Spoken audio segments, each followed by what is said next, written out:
I've spoken before about the competitive challenges threatening our industry and our members. Today, I'm focusing on the multitude of threats facing our members at the Diablo Canyon Power Plant. About 600 Local 1245 members work at Diablo Canyon. Hundreds more union members work at the plant. Members of Engineers and Scientists of California and SEIU Local 24/7. During outages, the number of union workers at Diablo Canyon grows into the thousands. Diablo Canyon generates 18,000 gigawatt hours of electricity annually, about 7% of the electricity California uses. The electricity generated is carbon-free, does not cause air pollution or smog. It is safe, reliable, and cheap, which is good for California. The plant contributes almost $1 billion to the region's economy. It's the largest private employer in the area and the largest property taxpayer in San Luis Obispo County.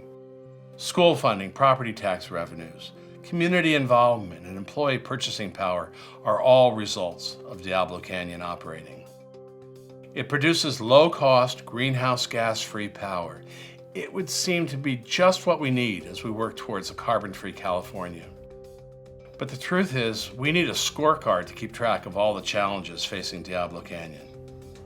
Friends of the Earth is an international network of environmental organizations.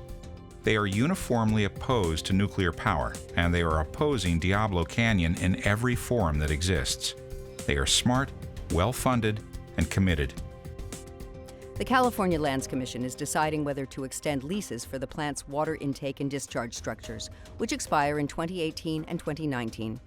Lieutenant Governor Gavin Newsom, a member of that body, recently called for a thorough environmental review of Diablo Canyon before any action is taken.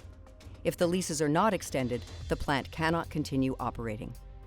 In response to a federal court ruling, the Water Resources Control Board has outlawed once-through cooling, the technology employed at Diablo Canyon, due to negative effects on marine wildlife. Our members tell us that Diablo Canyon has a minimal impact on marine life. If the company has to replace the cooling system with cooling towers, the price tag of $11 billion makes continued operation economically unfeasible. On the federal level, the current NRC operating licenses for Diablo Canyon's 2 nuclear reactors expire in 2024 and 2025, respectively. PG&E has applied to continue operations until 2044-2045. The Friends of the Earth and Mothers for Peace have intervened in the case to oppose relicensing. Preliminary review of a new seismic study for Diablo Canyon in response to the Fukushima plant disaster in Japan in 2011 is encouraging, but there are years of litigation before the NRC in store. PG&E and Local 1245 has to win every fight, while the plant's opponents only need to win one. On top of all of these regulatory and environmental challenges, there are significant financial pressures on the plant.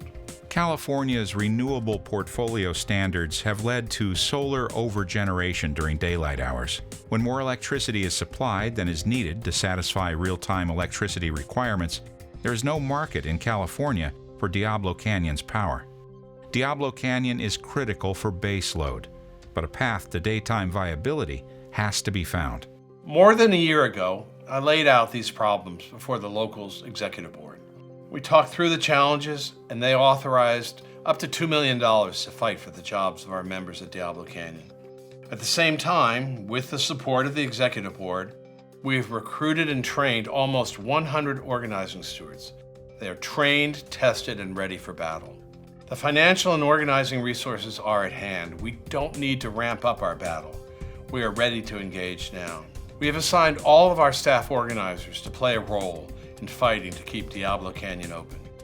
Hunter Stern, who works on competitive challenges throughout our membership, is joining with Business Representative Pat Duffy and Senior Assistant Business Manager Bob Dean to coordinate the effort. We've hired a full-time organizer from our plant membership and are building a broad network of Diablo Canyon members. We're reaching out to political and other allies. Our relationships in the labor movement in Sacramento are serving us well. We continue to engage in the shaping of California's electric future, emphasizing the benefits of carbon-free nuclear power. We've established an alliance with more than 50 environmentalists and conservationists who see Diablo Canyon as critically important for our GHG and carbon-free future. We will use every tool and every weapon that we have. We'll organize for community and local government support of Diablo Canyon in San Luis Obispo County. We'll ask our members at Diablo Canyon and in the Los Padres division to help us fight. I know they will. We'll use political consultants to help develop a traditional paid media and social media strategy. Our attorneys will intervene in all regulatory and legal proceedings to fight for our members. We'll work with regulators and with legislators and board and commission members. We will be a constant presence in Sacramento to advocate keeping Diablo Canyon open.